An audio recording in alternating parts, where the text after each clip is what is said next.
Good morning, everyone. I think all of you are fine. So today's topic is theory of demand. It's for class 11th. Theory of demand means हमारी क्या इच्छा है purchase करने की। जैसे कि हमने कुछ परचेज करना है, हम तब तक परचेज नहीं करेंगे जब तक हमको उसकी जरूरत नहीं पड़ेगी। The willingness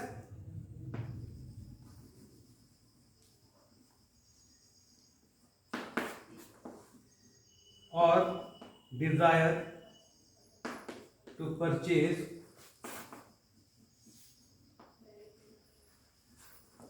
certain thing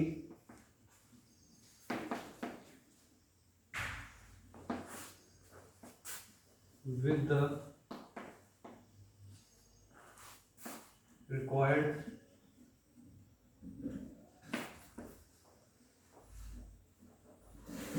amount of money। जैसे कि हमने कुछ चीज़ परचेज करनी है, हमारी उसको इच्छा तो है परचेज करने की, बट अगर पैसा नहीं होगा then we can't purchase that thing. Example LED TV। As we can know LED TV लेने की इच्छा तो हो रही है, बट प्रॉब्लम क्या है, we don't have the enough money to purchase it, then it can not be called as demand. If we have purchasing power and willingness to purchase the LED TV, then we can call it a demand. Then comes quantity demanded. Demand क्या होती है? The purchasing power or the willingness of purchasing something at a particular price for a desired point of time. That is called demand. Quantity demanded क्या होता है? The specific quantity of a particular commodity at a specific price. The specific quantity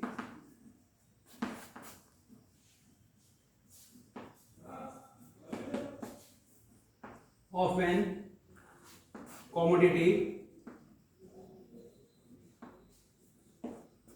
at a specific price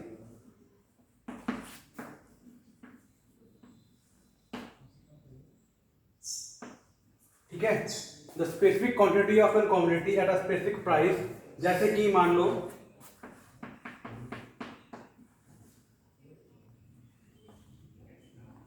shampoo हो गया, shoes, cloth etcetera. अगर हमको कोई चीज purchase करनी है, हम उस पर्टिकुलर कमोडिटी की चीज को ही काउंट करेंगे। मतलब कि अगर शैम्पू परचेज किया है तो हमने कितनी क्वांटिटी में परचेज किया था, उसका प्राइस क्या था। अगर शूज परचेज कर रहे हो then we will count only shoes, not shampoo और एनीथिंग एल्स। शूज कितना लिया और कितने प्राइस पे, कितना क्वांटिटी में लिया था। And we another thing cloth. अगर हमने क्लोथ के बारे में पता करना है, सिर्फ क्लोथ के बारे में पता करेंगे उसका प्राइस क्या था और कितनी क्वांटिटी में परचेज किया था। तो डिमांड क्या होती है? The willingness or desire to purchase certain thing with the required amount of money और purchasing power। जैसे कि हमें कोई चीज़ खरीदनी है, वो तब तक हमारी डिमांड नहीं बनेगी जब तक हमारे पास उसको परचेज करने के लिए पैसा नहीं होगा। क्वांटिटी डिमांडेड क्या होता है? The specific amount of an commodity at a specific price. अगर कोई चीज़ हमें खरीदनी है, हमें उस पर्टिकुलर चीज़ को ही देखेंगे जितना हमने उसका परचेज किया होगा। फिर आपका आता है demand schedule. A table which shows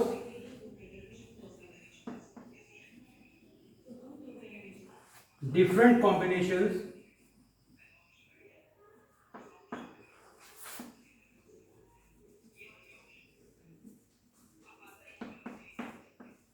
of different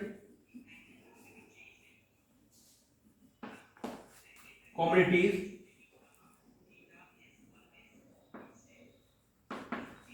with different price।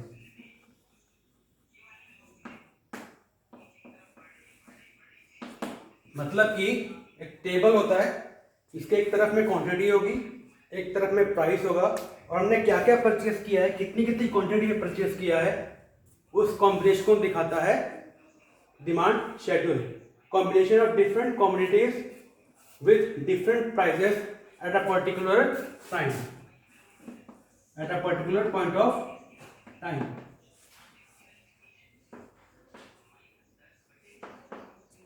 Point of time, ये हमारा हो गया डिमांड शेड्यूल। डिमांड शेड्यूल के दो पार्ट होते हैं, एक होता है इंडिविजुअल और दूसरा होता है मार्केट। अब इंडिविजुअल मतलब क्या होगा, सिंगल पर्सन। सिंगल पर्सन मतलब कि अगर सिंगल पर्सन कोई चीज खरीदता है, उसने किस किस प्राइस पे क्या क्या खरीदा है, वो टेबल अगर शो करता है तो वो हमारा हो जाएगा इंडिविजुअल डिमांड शेड्यूल। अगर कोई चीज मार्केट मतलब क्या हो गया, मोर देन 2 और मोर। अगर 2 से ज्यादा या उससे बहुत ज्यादा पर्सन एक पर्टिकुलर चीज को खरीद रहे हैं मार्केट के अंदर और उसका डिफरेंट कॉम्बिनेशन बन रहा है, मतलब कि एक पर्सन ने खरीदा उसी प्राइस को अलग प्राइस पे और एक ने खरीदा उसी चीज को अलग प्राइस पे, तो इन सब चीजों को कॉमोडिटीज को कंबाइन करने के बाद जो हमारा टेबल बनेगा वो बनेगा मार्केट डिमांड का। अगर सिंगल पर्सन को लेके जाते हैं, उसने किस क्वांटिटी में कितना खरीदा और किस प्राइस पे खरीदा और किस क्वांटिटी में खरीदा, वो हमारा हो जाएगा इंडिविजुअल। तो for today it is enough for you. आज हमने क्या सीखा, डिमांड का मतलब, क्वांटिटी डिमांडेड क्या होता है, डिमांड शेड्यूल का मतलब क्या होता है और इसमें कितने तरह के टाइप्स होते हैं। Thank you and have a nice day.